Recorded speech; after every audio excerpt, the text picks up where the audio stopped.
I never thought I'd be left out in the cold by my own daughter. I never imagined the man she married would strip me of my dignity in my lowest moment, and that she would let him. But what they didn't know was that life had one last card for me to play. And when I played it, everything changed. Get ready, because what you're about to hear is not just a story, it's a reckoning. Comment below where you're watching from, and don't forget to subscribe to the channel for more stories like this. My name is Margaret. I'm 58 years old, and until not long ago, I believed in something called unconditional love, especially when it came to family. I built my life around my husband and our daughter, Amanda. Every meal I cooked, every holiday I planned, every dollar I saved was for them. When my husband passed from cancer last year, it felt like the floor vanished beneath me. But I told myself I still had Amanda. I still had my daughter. I sold the house my husband and I had built from scratch in Cedar Park, just north of Austin. Too many memories, too many nights waking up expecting to hear his voice calling from the kitchen. Amanda and her husband, Chad, offered me a place to stay for a while, or at least Amanda did. Chad barely looked up from his phone when I moved in. I tried not to make waves. I kept to my small room in the back. I cooked, cleaned, offered to run errands, trying to be helpful, trying to stay out of the way. But Chad had a way of making me feel unwanted. His eyes always carried this irritation, like I was a splinter under his skin. It started with the small things. He'd roll his eyes if I asked a question. He'd change the TV when I was mid-show. Once, I heard him mutter under his breath, "Freeloader," as he passed by me in the hall. I tried to convince myself I misheard, but deep down, I knew I hadn't. Amanda? She said nothing. I'd look to her for backup, for a word, anything. But she always played it down. He's stressed, she'd say. Work's been rough. I swallowed the shame and stayed quiet. That's what mothers do, right? But that night, that one night, it shattered me. We were at the dinner table.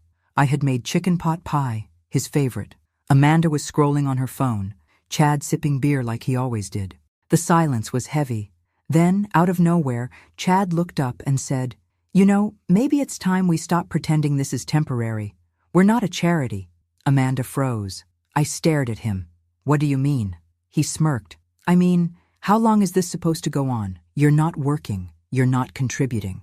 We've got bills. We didn't sign up for extra mouths to feed." My breath caught. My heart was pounding.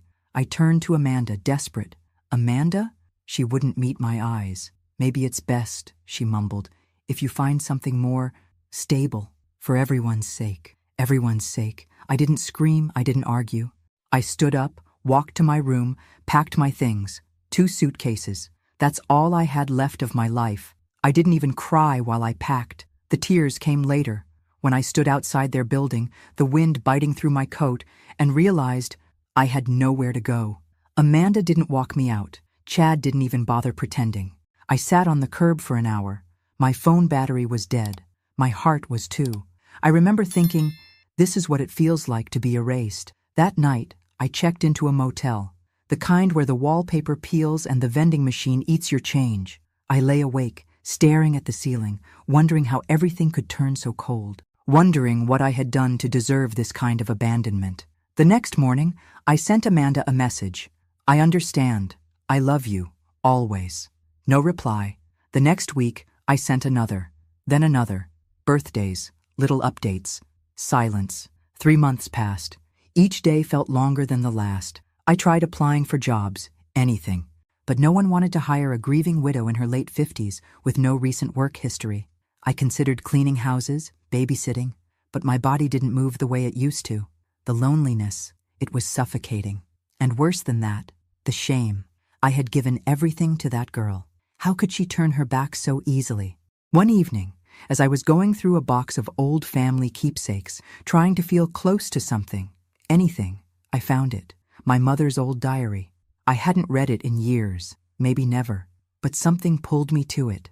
I sat on the edge of the motel bed, turned the pages, and that's when I found it. A name, a truth, a secret that changed everything. I remember the moment clearly. My hands shook, my heart raced, because suddenly, I wasn't just the mother who got kicked out. I was someone else entirely, and for the first time in months, I smiled. They took everything from me, but they had no idea what was coming. After that night, The days blurred into each other like gray watercolors bleeding on a wet canvas. The motel room smelled of stale air and distant cigarettes. The buzzing hum of the vending machine outside my door became a lullaby of defeat. I stayed quiet. I didn't cry every night, but when I did, it was quiet. The kind of crying where your whole body trembles, but you keep it inside because no one's coming to comfort you. I texted Amanda again on the 4th day. A simple message. I'm okay. Just wanted to know how you are. No reply. I tried again 2 weeks later. Just a heart emoji. Nothing. I told myself she was busy, that she'd come around, that Chad must be twisting things. But as the weeks rolled on, that hope started to rot inside me. My money was thinning. I tried getting part-time work, grocery stores, front desks, even a diner down by the highway, but I was either overqualified or not a good fit, which is just polite code for too old and too tired. One night, I sat on the floor of that room, sorting through the only box I had brought with me that wasn't clothes. It was a dusty memory box from the house, some old photos, a few letters, and tucked at the very bottom, a small, leather-bound book. My mother's diary. It surprised me. I don't remember packing it. I almost put it back, but something about the way the leather felt in my hands made me pause. I lit the old lamp on the side table and opened the first page. Her handwriting hadn't changed from the notes she used to slip into my lunchbox as a kid. Looped, neat, always in ink. At first, it was ordinary stuff. Weather, church, complaints about grocery prices. But then I got to the entry dated June. He came again today. Said he wished things were different, that he wished I could be his wife, but he has a family, a business, a name to protect. Margaret will never know. She must never know. I just pray one day she understands how much I loved her, even if she was born out of mistake and desire. I read it twice. Then again, she must never know. My breath caught in my chest. I flipped further, entry after entry, hints, memories, meetings at hotels, small cash payments she tried to refuse but needed desperately. She never named him in full, only initials, HJS. But then, another entry. February. He said he'd made arrangements, that if anything ever happened to him, he'd ensure Margaret had something. A part of what he built. It won't be official, of course. It's too dangerous. But he promised me. A trust, a letter. He said his lawyer, Mr. Goldstein, would know. That name. It hit me like a punch to the stomach. Goldstein. I'd seen it before. It took me 2 days and several online searches from the motel's shared computer, but I found him. Leonard Goldstein, retired estate lawyer, still listed under a private firm in Dallas. I didn't call. I couldn't. My hands trembled too much. Instead, I sent a letter. A real, handwritten letter explaining who I was, who my mother was, and asking, begging, for a conversation. 2 weeks later, I received a call. I remember the way his voice cracked when I mentioned my mother's name. He knew her, not just professionally, personally. I always wondered if you'd reach out someday, he said. There's something you need to see. I took a Greyhound to Dallas the next morning. My suitcase was half packed, just in case he turned out to be some scam artist. But when I walked into that quiet office, filled with old books and even older silence, I knew it was real. He handed me a sealed envelope. Yellowed, fragile. It was from Harold James Sterling, the founder of Sterling Energy, one of the biggest oil firms in Central Texas. A man I'd seen in newspaper clippings all my life. A man with a family, a reputation, a legacy. The letter was addressed to my daughter, Margaret Louise. I couldn't read the whole thing in one go. I cried before the second paragraph. He admitted everything, the affair, the regret, the silent love, and then the promise. In the event of my death, I have insured a portion of my personal assets, untraceable through my estate, are to be delivered to you via Mr. Goldstein. You are my blood, and though I was too much a coward to claim you in life, I claim you now in death. Mr. Goldstein slid a folder across the table. Inside, bank accounts, a modest investment portfolio, ownership papers, titles. The total value? A little over $5 million. I stared at the papers, then at him. This is real? I whispered. He nodded. It's yours. Always was. My heart thundered. Not because of the money, but because for the first time in my life, I felt chosen, seen. I didn't scream or laugh or break down. I just sat there, quiet as a whisper, letting the truth wash over me like a long-awaited rain. That night in my motel room, I didn't sleep. I stared at the ceiling like I had for months, but this time, with a smile creeping onto my face. They thought they discarded me. They thought I was done, but they had no idea. I wasn't broken. I was just getting started. I didn't go back to Austin right away. Something inside me had shifted, permanently. I wasn't just Margaret, the forgotten mother. I was someone new now. Someone who had been lied to her entire life and finally saw the truth. For the first time in months, maybe years, I wasn't drowning in shame. I was breathing in clarity.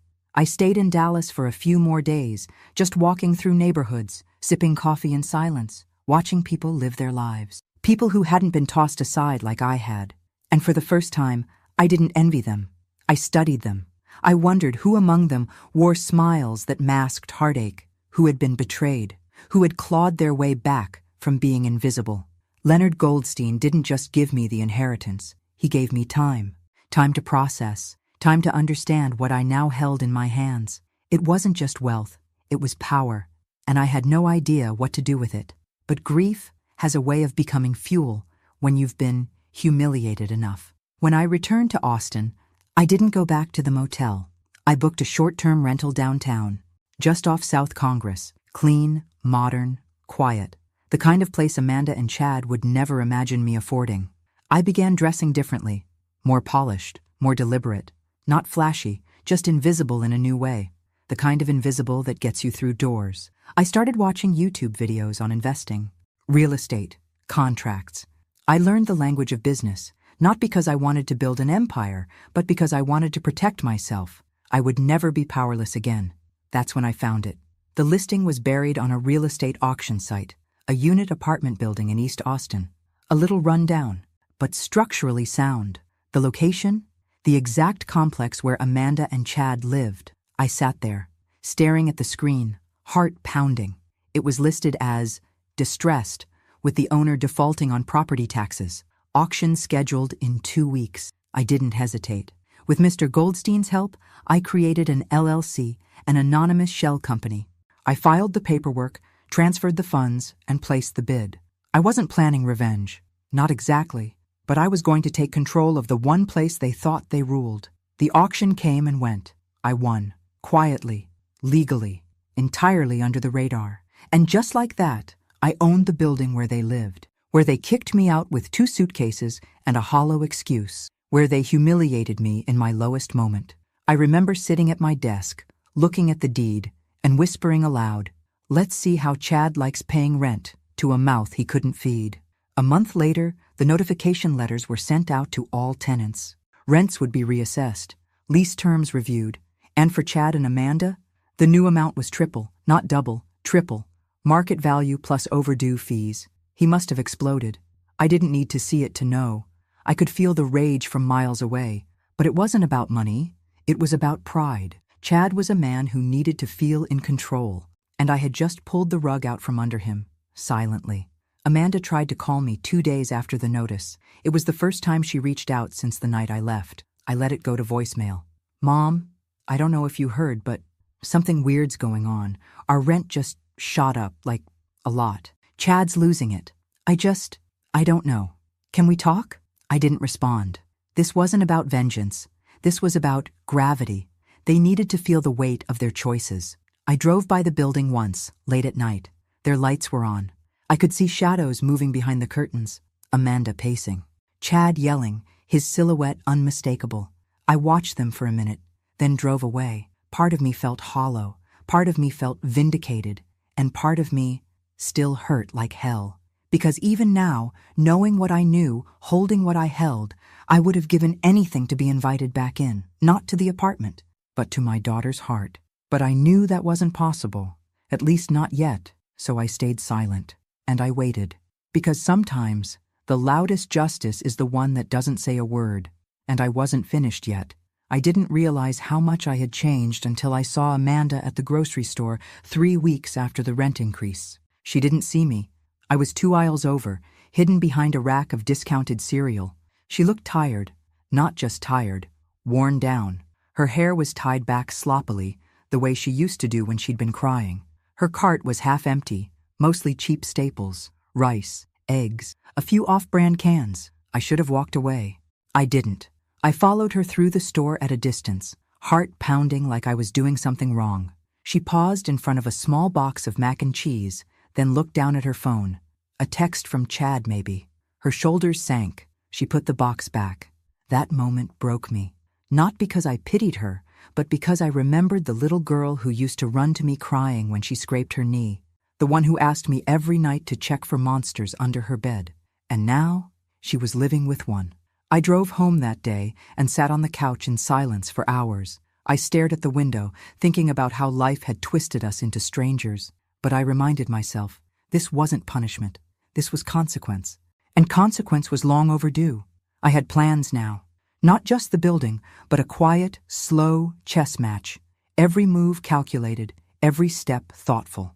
With the LLC fully in place and the property legally transferred, I started repairs.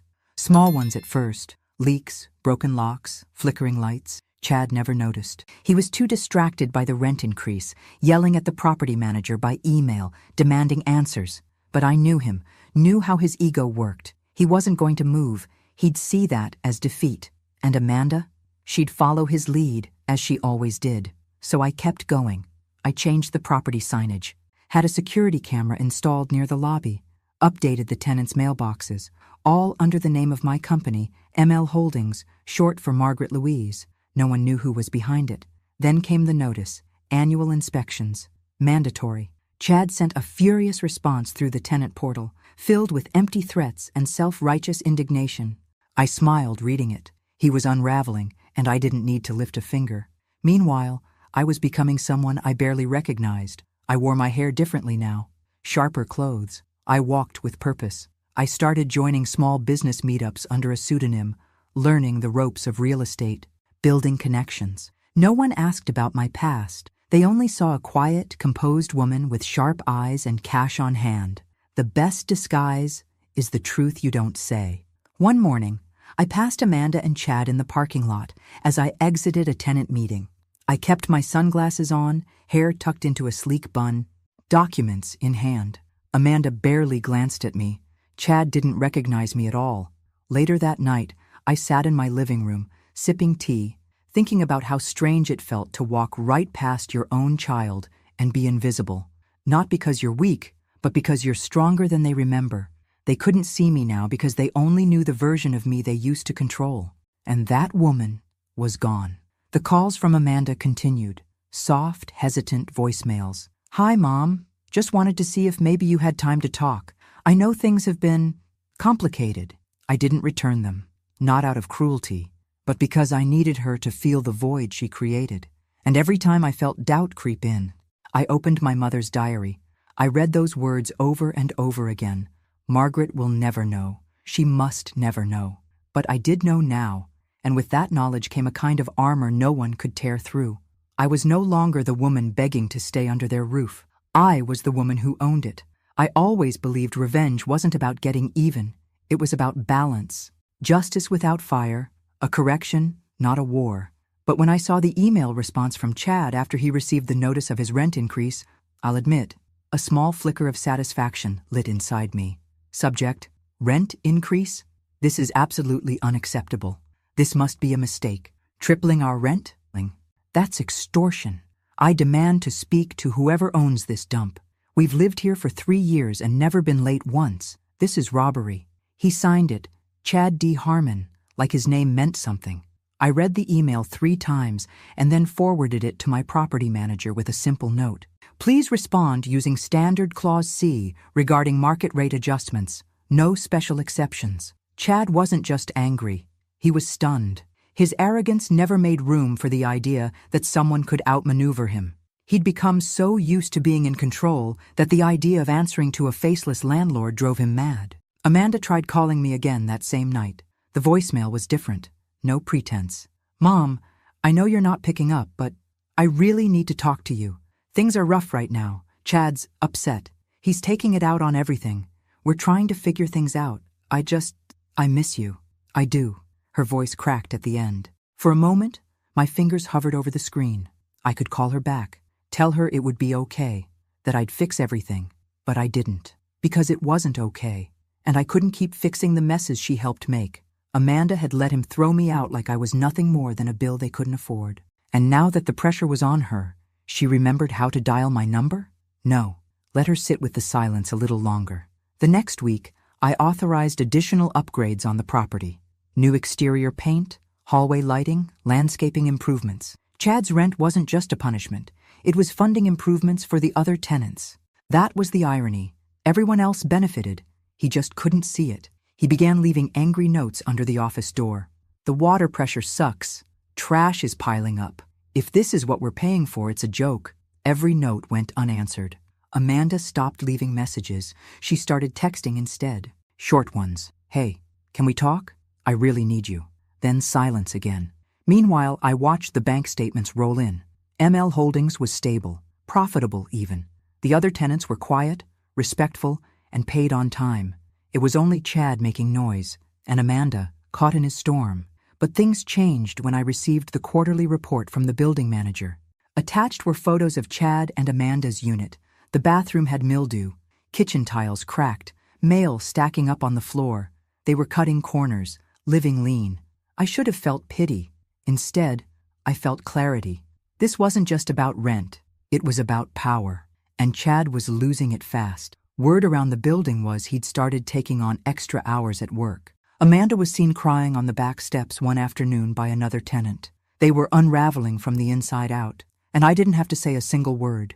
That was the part I kept coming back to. For so long, I was the one begging to be heard, begging Amanda to see what Chad was, to see what she was becoming by standing beside him.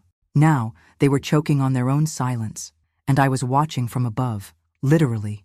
My new apartment overlooked their courtyard, different building, higher floor, safer neighborhood, a view they could never afford. I didn't watch them all the time, just enough to remember that I wasn't crazy, that I hadn't imagined the betrayal, that what they did to me deserved consequences. And yet, despite all that, some nights I still found myself sitting by the window, holding my phone, staring at Amanda's last message. I really need you. The woman inside me, the mother, ached. But the woman I had become? She knew this was only the beginning. I always thought heartbreak came in loud moments, slamming doors, shouted words, public scenes. But the real heartbreak? It's quiet. It comes in the form of a voicemail you don't return, a message left unread, the silence between you and someone who once called you Mommy. The calls from Amanda stopped, the texts slowed, but the damage on her end only seemed to grow. From what I gathered through the building staff, the tension in their apartment had turned into open hostility. Chad was snipping at everyone, refusing maintenance requests, and demanding unnecessary inspections, looking for someone to blame. Amanda, I was told, looked like she hadn't slept in days. I didn't rejoice. I didn't celebrate. This wasn't about watching them suffer. It was about something far more painful. Watching the daughter I raised willingly stay in a cage and call it love. One afternoon, my property manager sent over a report after a noise complaint. The neighbor downstairs had heard a heated argument, shouting, something about losing control and, "This is all your fault." Chad had stormed out and didn't come back until the next morning. Amanda stayed locked inside the apartment the whole night. Lights off, curtains closed. I waited. Not for Chad, for her. It took 2 more days, 2 long, aching days. Then, just as the sun was dipping behind the trees one evening, my building's intercom buzzed. "Hi, this is Amanda Harmon. I was wondering if my mom lives here?" My heart stopped. I didn't answer right away. I just watched the screen, frozen. Then slowly, I pressed the door release. 10 minutes later, a soft knock echoed at my apartment door. When I opened it, she stood there looking like a shadow of the girl I raised, pale, makeup smudged, wrinkles in her shirt. She looked 20 years older than she was. We stared at each other for a long time. Neither of us spoke. Finally, she let out a breath. "Hi, Mom." I stepped aside. She walked in slowly, like she wasn't sure she was allowed to. The room was silent except for the clink of teacups as I prepared 2 mugs. I didn't ask why she was there. I didn't ask how she was. I just handed her the tea, sat down across from her, and waited. "I don't know where to start," she said, her voice barely above a whisper. I said nothing. She looked down. He's not easy. He's angry all the time. Blames the rent. Blames me. Blames the dog next door, for God's sake. Still, I stayed silent. I thought I was doing the right thing. Back then, when we asked you to leave, asked, as if I had a choice. I just wanted to keep the peace. I didn't want more conflict. Chad said, she paused. He said you'd never leave unless we pushed you. And God, I hate myself for agreeing. I took a sip of tea. I miss you, she whispered. But I don't know how to fix it. I studied her face. Every line, every flinch. She was looking for forgiveness, but afraid to ask for it. So I gave her the only thing I could. Silence. Because sometimes silence is safer than the truth. We sat like that for nearly an hour. She didn't ask for money. She didn't ask for help. She just wanted to be near me. And I let her. When she finally stood to leave, she reached for my hand. I'm sorry, she said, for everything. I didn't say it back. I just held her hand a little longer than she expected. She pulled away first, and then, with tears welling up in her eyes, she walked out the door. I didn't cry. But the second the door clicked shut, I sank into my chair, holding the warmth of her teacup in my palms like a lifeline. She had come. She had looked me in the eye. And now I knew. The cracks were finally starting to show. The thing about power, real power, is that you never have to raise your voice to use it. You don't slam doors or shout threats. You just pull a string here, close a door there, and watch the ones who underestimated you start to squirm. And Chad? He was squirming. After Amanda's visit, things grew darker in that apartment. I didn't need a camera to know it. You can feel a house unraveling if you listen closely enough. The maintenance team told me Chad had become unhinged, storming down to the management office twice a week, demanding to know who owned the building. He wanted names. He wanted a face. He wanted someone to blame. The fact that he didn't have one? That made him spiral. He started digging. I knew he would. Chad wasn't the type to accept defeat quietly. I'd seen the way he used to search Amanda's phone when she took too long at the store. The way he checked her receipts, commented on how long she took to run errands. Possessive didn't even begin to cover it. So when he started poking around for the name behind ML Holdings, I was ready. He started by trying to look up the LLC, standard, but my lawyer had filed everything through a privacy trust. No names, no leads. Then came the phishing emails to my property manager. Pretend to be a tenant. Ask who owns the building. Sloppy. Desperate. He even called the title office, pretending to be a lawyer representing another property. The clerk flagged it and reported it straight to us. And when those routes failed, he turned inward. Amanda. I don't know what happened exactly, but one of the neighbors called the management office and asked if someone could check on the Harmons. She said she heard glass breaking. Raised voices. The kind of anger that doesn't just come from bills, it comes from fear. The maintenance man went up there. No one answered. But through the door, he could hear Chad pacing, muttering, Amanda crying. The silence afterward was heavier than the yelling. A few days later, I received a strange envelope. No name on the outside. No return address. Inside, a note. I know what you're doing. You think you're clever, but you don't scare me. I'll find out who you are, and when I do, you'll regret it. No signature, but I recognized the handwriting. Chad wrote like he spoke, angry, uneven, pressing too hard on the paper. I sat there with the letter in my hands, heart thudding, not out of fear, out of memory, because it took me back to the moment he stood in that kitchen and looked me in the eye like I was dirt beneath his feet, the way Amanda stood beside him, not just silent, but complicit. And now, he was the one grasping at shadows, choking on uncertainty, screaming into the void. It was poetic, but it was also dangerous. So I doubled down. I had my lawyer contact building security. We installed more surveillance, discreet, legal, routine. I made sure the other tenants were protected. The building wasn't going to fall apart because one man couldn't handle the weight of his own cruelty. And Amanda? She didn't call again. But I heard from the building manager that she'd been walking to work. Her car had been sold. Their utilities were being cut back. Lights off by PM. No heat some nights. The cracks weren't just in their relationship. They were in their survival. And yet, through it all, I kept my distance. Because this wasn't about revenge. It was about resolution. Letting Chad's world shrink until he realized how small he really was. And letting Amanda decide, would she stay in the cage? or find the key I'd placed right in front of her. I knew she wasn't ready yet, but the walls were closing in, and secrets have a way of leaking through cracks. I didn't expect the knock on my door that night. It had been quiet for days. No emails from management, no voicemails from Amanda, no more anonymous threats. Just silence, the kind that feels like a storm crouched in the distance waiting. But when the knock came, soft and slow, something in my chest tightened. I opened the door. Amanda stood there, soaked from the rain, a grocery bag clutched to her chest like it was the only thing keeping her upright. Her eyes were red and her mouth opened, but nothing came out. She looked like she had run out of words days ago.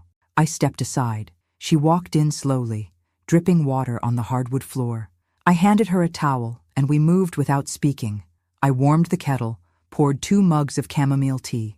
She sat on the edge of the couch like she didn't want to stay long, like she didn't deserve to, and maybe she didn't. She stared into her cup, eyes hollow. "He's not who I thought he was," she said finally. I stayed quiet. I knew. Part of me always knew, but I told myself it was stress, that he just needed support, that if I was patient, he'd come around. Still, I said nothing. She looked up, her voice trembling. "He thinks someone's targeting us. He's obsessed. He's been going through my phone, my emails. Last week, he followed me to work, said he was making sure I wasn't involved." A shiver ran through her, and not from the cold. "He asked if I was hiding something. If you were hiding something." That caught my breath. She didn't wait for an answer. "I told him I hadn't spoken to you in weeks, that I didn't even know where you were." She paused, but that was a lie. I met her eyes for the first time. "I found your building listed in a security notice, same management company. I figured it out. It wasn't hard." Of course it wasn't. Amanda was smart, always had been. But smart doesn't always mean brave, and now she looked like someone who had finally opened her eyes and hated what she saw. I didn't speak, not yet. "I miss you," she whispered, "but I don't even know how to be around you anymore." My hand tightened around the mug. "You left," she said, voice cracking, "and I let you. I let him push you out." Finally, I spoke. "No, Amanda, you didn't let him. You stood with him." That stopped her cold. She blinked. Her lips parted slightly, like she wanted to deny it, to defend herself. But there was nothing left to defend. I stood up, walked to the window, stared out into the night. "I begged for your voice that night," I said. "Just one word, just one, and you stayed silent." Behind me, I heard her exhale, a quiet, broken sound. "I didn't think it would get this bad," she said. "I thought I could manage him." "You can't manage a man like that," I said softly. "You survive him, or you leave him." She didn't respond. She didn't have to. We sat in silence for a long time, 2 women who shared blood but not trust. Not yet, maybe never. When she finally stood to leave, she set the mug down carefully, her eyes rimmed with unshed tears. "I don't expect forgiveness," she said. "I just needed to remember what it felt like to be safe." I walked her to the door. She paused, then turned back suddenly and wrapped her arms around me. I didn't return the hug at first, then I did, but gently, cautiously, like someone trying to hold a memory without letting it slip through their fingers. When she pulled back, she didn't say goodbye. She just looked at me one last time and left. And as the door closed behind her, I felt something shift deep in my chest. Not forgiveness, not yet, but the faintest flicker of something that might one day grow into it, if she let it. The invitation went out on a Tuesday morning, quietly, professionally, without fanfare. A tenants' meeting to discuss upcoming building renovations, scheduled in the common room the following week. Mandatory attendance, questions welcome.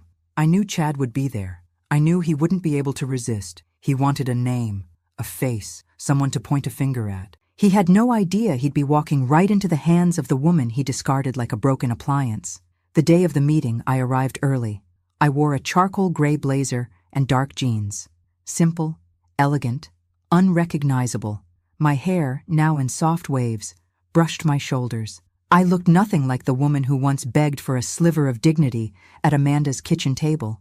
The common room filled slowly. Tenants trickled in, some curious, others annoyed, most indifferent. And then came Chad.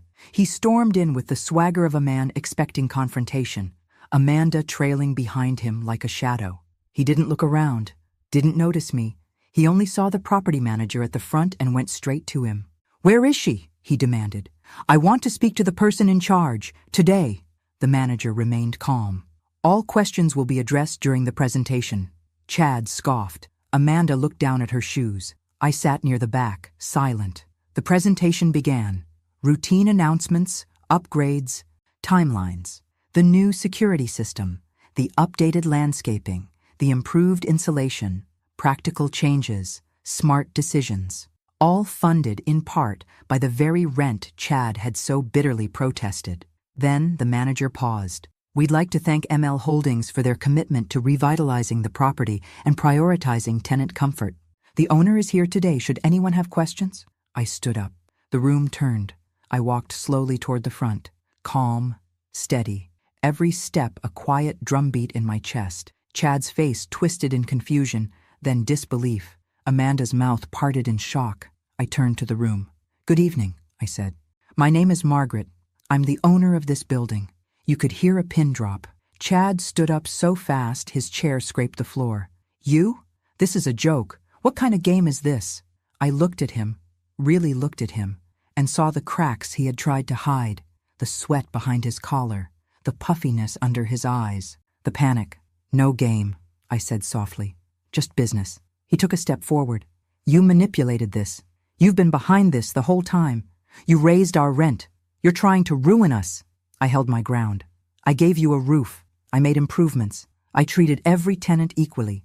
What I didn't do was forget." He opened his mouth to speak, but I turned back to the group. "If anyone has questions about the changes or improvements, I'm happy to answer them after the meeting. Thank you." I stepped aside. The meeting resumed, but the tension never left the air. Chad didn't sit down. He just stood there, trembling, furious. Amanda sat with her hands clasped tightly in her lap, eyes wide and wet. When the meeting ended, tenants came to me, shaking hands, asking questions, thanking me. Some had suspected. Most had no idea. Chad waited until the room emptied. Then he marched toward me. "You think you've won," he hissed. "But this is nothing. You've made an enemy." I stared at him, eyes level. "No, Chad. I didn't make anything. You did. The day you looked me in the eye and treated me like I didn't matter." Amanda stepped between us. "Chad, stop." He turned to her, shocked. "What did you just—" "I said stop," she repeated louder this time. "She's not your enemy. She never was." "You are?" He looked at her like she'd struck him, and in a way, she had. Amanda turned to me, her voice trembling. "I didn't know, I swear, about the building, the money, any of it." I nodded. "I know. Why didn't you tell me?" "Because you had to see it, not just hear it." She blinked back tears. Chad scoffed, stepping back. "You two deserve each other." "No," I said quietly. "She deserves better." Then I turned and walked away, and for the first time since that awful night in their kitchen, I felt something shift inside me. Not revenge, not satisfaction, but power, quiet, firm, and entirely mine. Amanda showed up at my door again 4 days later, this time holding something in her hands that made my knees buckle the second I saw it. A book, faded leather, corner torn, the spine barely holding. My mother's diary. I opened the door without a word. She stepped in, eyes wide, her breath shaky. "I found it in my closet," she said. "The last time I visited you. You must have left it behind." She placed it on the coffee table like it was sacred. And for me, it was. I read it. My heart stopped. "I wasn't trying to pry," she rushed, "but I recognized her handwriting. I was looking for something that made sense." Silence fell between us like a curtain, heavy, still. "I didn't know about Harold Sterling," she whispered, "or the money, or the trust, or any of it." I nodded once, slowly. "I didn't know either, not until I had nothing else to lose." Her voice broke. "Mom, why didn't you tell me? Why did you let me believe you were helpless?" I looked her in the eye, and for once, she didn't look away. "Because I was helpless. The night you closed the door on me, I didn't have a plan. I didn't have money. I didn't even have a place to cry where someone wouldn't knock and tell me to keep it down." Amanda winced. "I found the diary at my lowest point, when I was counting coins to eat dinner, when I hadn't spoken to anyone in a week. That diary, it didn't just tell me who I was. It reminded me that I mattered, that my mother didn't just love me. She fought for me, silently, without ever being able to show it." Amanda sat down, hands clenched in her lap. I don't know how I became the kind of daughter who could do what I did. I keep asking myself that, over and over. I walked to the window, stared out at the street below, the quiet hum of life passing by. You didn't become her all at once, I said. It was small choices, letting things slide, choosing peace over truth, believing love meant loyalty, even when it hurt. She stood and walked toward me. I've left him. The words hit the air like a bomb. He tried to go through my things again, my laptop, my bag. I told him no, that was it. He screamed, packed a bag, and left. Said he'd be back. I changed the locks the next day. I turned to her, stunned. I don't know who I am without him, she admitted, voice trembling. But I'd rather find out than keep disappearing. A silence passed between us, thick with everything we hadn't said. Then she looked down at the diary. You didn't deserve what I did, what we did. I can't fix that, but I want to try. I walked back to her slowly, sat down beside her. I used to dream about hearing those words, I said, but when you say them now, they don't fix the past. They rewrite it. She looked at me confused. I held her hand gently. You see me now. That changes everything.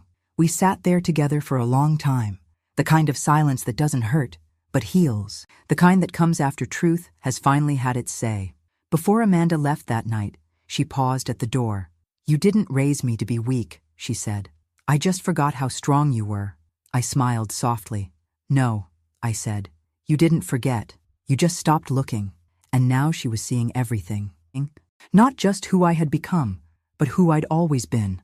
When the email came in from Chad, I almost didn't open it. The subject line alone made my stomach churn. We need to talk. Now. I read it, slowly, carefully, his words sharp, frantic, and dripping with desperation. I know everything. About the building. About the inheritance. About your little secret with Sterling. You think you're clever? You think you can ruin my life and walk away smiling? Let me make something clear. If you don't undo this, I will go to the press. Your name, your mother's affair, everything. Let's see how your precious reputation holds up when everyone knows what kind of family you really come from. I stared at the screen in stunned silence. He had finally connected the dots. Somehow, through Amanda or his own digging, he'd discovered the truth. But I wasn't afraid, because I had planned for this moment since the day I bought the building. I forwarded the email to my attorney. By the next morning, Chad received a cease and desist letter. In it were records of every threatening message he had sent to the property office, the falsified documents he tried to submit under a fake law firm, and the tampered emails we had quietly traced back to his IP address. There were tenant complaints, maintenance sabotage logs, and even audio clips of his rants from public spaces around the building. We didn't need to press criminal charges. Just one defamation and harassment suit was enough. He panicked, and I knew it because Amanda called me 2 days later. He's gone, she said, her voice shaking. Packed up while I was at work.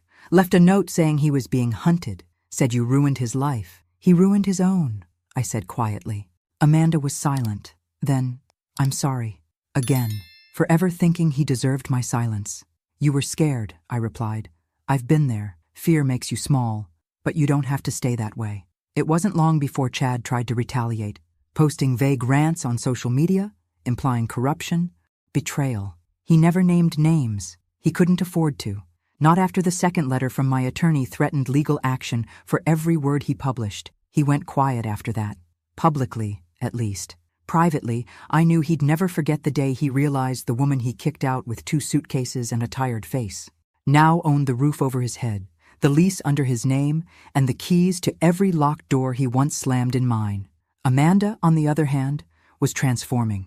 She moved out of the unit within a month, found a small studio near her job, started therapy, joined a community art class. She even painted something for me, an abstract of a phoenix in dark reds and golds. I hung it above my fireplace. We talked more often now, not every day, but when we did, it was real, honest, no more pretending. The last piece of the puzzle came in an envelope, another letter, this one from Mr. Goldstein. Congratulations, Margaret. The building has officially been transferred. The final tenants have signed new agreements. The lawsuit against Mr. Harmon has been resolved in your favor. You are now free to sell, hold, or restructure as you see fit. I folded the letter carefully, held it to my chest. This wasn't just about money, or property, or revenge. This was about truth, about reclaiming my name, my story, my strength. The next morning, I called a realtor. I was ready to close the last chapter and open the door to a life I no longer had to survive.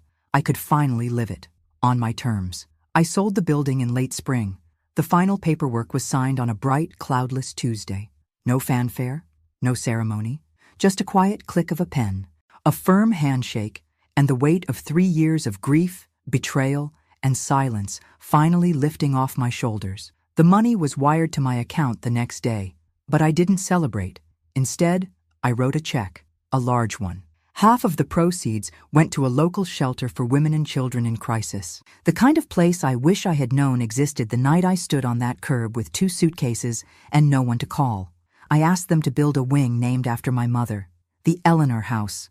It was my way of honoring the woman who gave me strength in silence, who hid a lifetime of secrets so that I could one day discover the truth and become something more than what the world expected.